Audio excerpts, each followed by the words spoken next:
Hello guys, welcome to Future Bytes. अगर आप भी अपनी कोडिंग की जर्नी स्टार्ट कर रहे हैं और कंफ्यूज है about front end and back and को लेकर, तो ये वीडियो आज आपके लिए है। आज की वीडियो में हम समझेंगे कि back and and front end होता क्या है, इनमें डिफरेंस क्या होता है, और लास्ट हम इसके थ्रू डिटरमाइन कर पाएंगे कि वेब डेवलपमेंट, ऐप डेवलपमेंट या फिर एप्लीकेशन क्रिएट करने में कौन सी चीज काम में आती है। अक्सर बिगनर्स एंड लर्नर्स का यही क्वेश्चन होता है कि स्कोप किसमें ज्यादा है, फ्रंट एंड में या बैक एंड में। और इसको लेके बहुत से क्वेश्चंस भी आते हैं और वो कंफ्यूज भी होते हैं कि हम किसके तरफ जाएं, फ्रंट एंड की तरफ या बैक एंड की तरफ। आज की वीडियो में हम इसे ही कवर करेंगे। तो हम सबसे पहले समझते हैं फ्रंट एंड क्या होता है। फ्रंट एंड का नाम सुनते ही हमारे दिमाग में सबसे पहले आता है कि जैसे कि कोई डिजाइन, लेआउट, लोगो, बटन, बस इतना ही। बट फ्रंट एंड उसकी फंक्शनैलिटी पे भी डिपेंड करता है। जैसे कि आप उस किसी बटन पे क्लिक करते हैं तो उस बटन पर आपने क्या फंक्शन और कोड लिख रखा है या फिर उसके थ्रू आप क्या करा रहे हैं, ये फ्रंट एंड उस पर भी डिपेंड करता है। सिंपल वर्ड्स में समझे तो फ्रंट एंड वो है होता है जो क्लाइंट को सामने दिख रहा है और उसकी फंक्शनैलिटी वर्क कर रही है। जो कोड हमने फ्रंट में लिखा है या फिर उसको थ्रू जिसपे हमने काम किया है, वो फ्रंट एंड होता है। इसको हम एक एग्जांपल के थ्रू समझते हैं। जैसे कि आप कोई ऑनलाइन गेम खेलते हैं, जैसे पबजी हो गया है अपना, उस पे आप खेलते हैं। जब भी उसके बटन्स पे आप क्लिक करते हैं, कोई रनिंग वाले ऑप्शन को दबाते हैं, स्कोप खोलते हैं, तो वो सारी फंक्शनलिटी जो होती है वो फ्रंट एंड में लिखी हुई होती है, उसका बैक एंड से कोई रिलेशन नहीं होता है। इसको हम रियल लाइफ एग्जांपल से भी समझ सकते हैं। जैसे कि कोई कार में आपने देखा होगा कि बॉडी होती है, उसकी स्टीयरिंग होती है, सीट्स होती है, जो हमें सामने दिखती है, जिसको हम फील कर सकते हैं और उसकी फंक्शनलिटी को यूज कर सकते हैं। यह है फ्रंट एंड होता है। अब हम इसके ऑपोजिट बैक एंड को समझते हैं।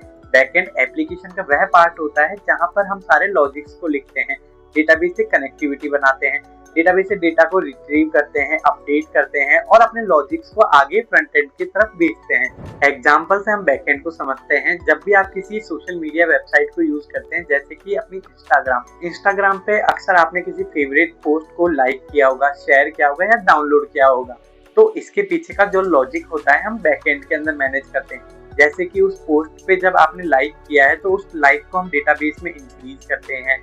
इसको भी हम अपने रियल वर्ल्ड कार वाले एग्जांपल से समझते हैं।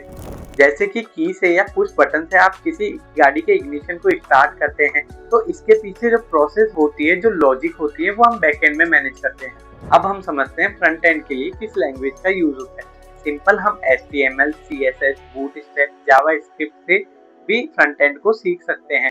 जावास्क्रिप्ट के अंदर हम उसके लॉजिक को लिख सकते हैं और हम इसके आगे फ्रेमवर्क की तरफ भी जा सकते हैं, जैसे कि रिएक्ट, नोड.js। ऐसे ही हम बैकएंड को समझने के लिए कोर PHP, पाइथन या फिर हम कोर जावा या फिर उनके फ्रेमवर्क्स को भी समझ सकते हैं, जैसे कि पाइथन का जेंगो, PHP का लारावेल और जावा का स्प्रिंग। और बैकएंड के लिए आपको डेटाबेस की नॉलेज होना भी जरूरी है। डेटाबेस जैसे MySQL, NoSQL, MongoDB।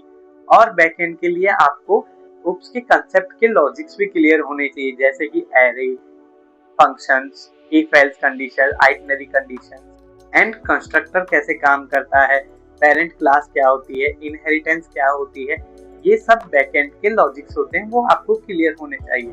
अगर हम बात करें सैलरी की, तो नो डाउट फ्रंट एंड की सैलरी कम होती है as compare to back end, but ये कोई कंपलसरी नहीं है।